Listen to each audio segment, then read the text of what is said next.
Imagine our friend Kyle. Kyle is a reflection of every one of us at the moment we decide to play by the rules. He has a stable job, he drinks mid-priced coffee, and most importantly, he takes pride in his financial discipline. Today, Kyle just cleared his credit limit 3 days before the statement date. He opens his app, expecting to see a score of 800 or at least a solid jump in points. This is his dopamine hit. This is his confirmation that he is a good guy.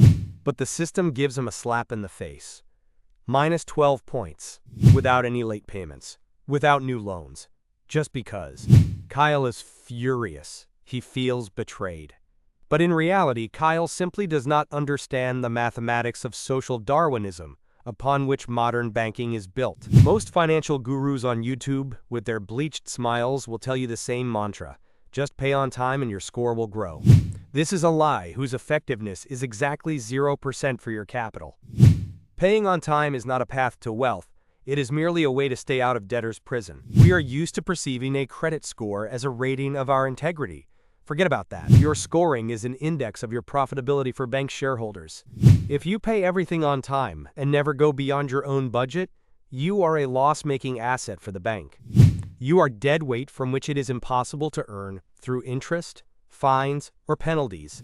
The bank does not need a reliable payer. The bank needs a predictable debtor who is constantly in the risk zone but has not yet defaulted. Here is the first figure Kyle never took into account: the true capital utilization ratio. Most people believe that 30% limit usage is safe. In reality, for high-level algorithms, any usage over 7% is a signal of a liquidity deficit.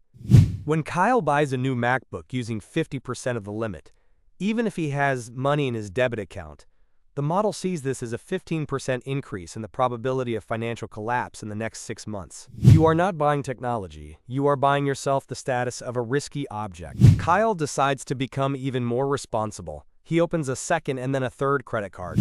His logic is as simple as 2 plus 2. The larger the total limit, the lower the percentage of funds used will be. If you have a limit of $10,000 and you spent $1,000, that is only 10%. Pure math. But here Kyle falls into the trap of the average age of accounts. Every new plastic card in Kyle's wallet is a derivative of his financial past. When he opens a new line, he instantly dilutes the weighted average duration of his credit history. For the algorithm, it looks like a solid investor suddenly started buying risky coins at the peak of the hype. Your reliability, in the eyes of the system, drops by 18 to 20%, simply because of the fact of your curiosity about new money. And now the main secret the managers in the branches keep quiet about. There is a hard conflict between your calendar and the bank's reporting date. Kyle pays his bills on the 25th of the month, right after he gets his salary. He considers himself a model client. But the bank generates and sends a report to the bureau on the 20th of the month. What does the bureau see? They see Kyle's maximum debt for the month, recorded at the moment of peak load, before he has made his payment. You may owe the bank 0 cents at the end of every month, but in the database, you are forever recorded as a client with 90% limit utilization. This is a distortion of reality, where your honesty turns into digital noise. You are playing by rules that change without your knowledge 5 days before you make your move. But Kyle makes another fatal mistake. He closes an old credit card he has not used for 3 years. He thinks he is tidying up his finances and getting rid of the excess. In reality, he is committing financial harakiri.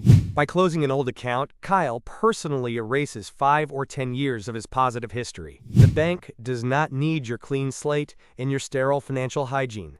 The system needs a long, clear, and continuous chain of your interaction with debts. Without history, you are nobody. You are an anonymous person in a world where reputation is measured solely by the duration of your stay in the system under control. Kyle reaches a point of financial nihilism. He realized that being a good guy is a strategy with a negative return on investment. His score dropped by 40 points in 6 months of perfect payments. Now we introduce the concept of the algorithmic sociopath. This is a state where you know the mathematics of the bank's fear and use it for your own arbitrage. Kyle's first step is the deconstruction of the concept of credit limit. Most people perceive a limit as permission to spend. For Kyle, the limit is now only the denominator in a fraction that determines his price in the capital market. He does what seems illogical to an ordinary person. He asks for a limit increase exactly when he has the most money in his debit account. Why this works 100%. The bank is a paranoiac with a calculator. If you ask for money when you need it, you are a risk. Your probability of default grows by 22% with every request during a crisis. But if you ask for a $50,000 limit while having a zero balance and stable cash flow, you become a safe haven. Kyle gets huge leverage not to buy things, but so that his utilization rate becomes microscopic. Having a $100,000 limit and spending only $2,000 a month, he artificially creates the image of a financial titan. His usage rate is 2%. For the system, this is a signal. This guy is so rich that he almost does not need our money. Therefore, he can be given even more and at a lower interest rate. Now we come to the moment where Kyle takes down the system using its own methods. He implements the 15/3 strategy. Kyle finds out his statement closing date, the day the bank takes a snapshot of his debt. He breaks his monthly budget into 2 tranches. He makes the first payment exactly 15 days before this date. This flushes out the bulk of his expenses, leaving pennies on the balance. He makes the second payment 3 days before the closing of the statement. What this gives in figures. When the Bureau algorithm comes for data, it sees limit usage at the level of 1.5 or 2%. Even if Kyle ran $5,000 through the card during the month, to the world, he looks like a person who almost does not touch borrowed money. His score skyrockets by 60 points in 3 months. Look at Kyle now. He is calm. He has no anxiety when a bank notification arrives. He knows he is not a good guy for the system, he is its master. He does not buy status through expensive liabilities. He buys freedom. He realizes that a credit score is not about the opportunity to buy an iPhone on an installment plan. It is about the opportunity to get capital to create his own business at 4%, while others pay 24%. Financial detox is over. Kyle has gone from a serf who trembled over every point of his score to a strategist who uses the banking system as a free gas station for his locomotive. Remember, the rules of the game were not written for you to win.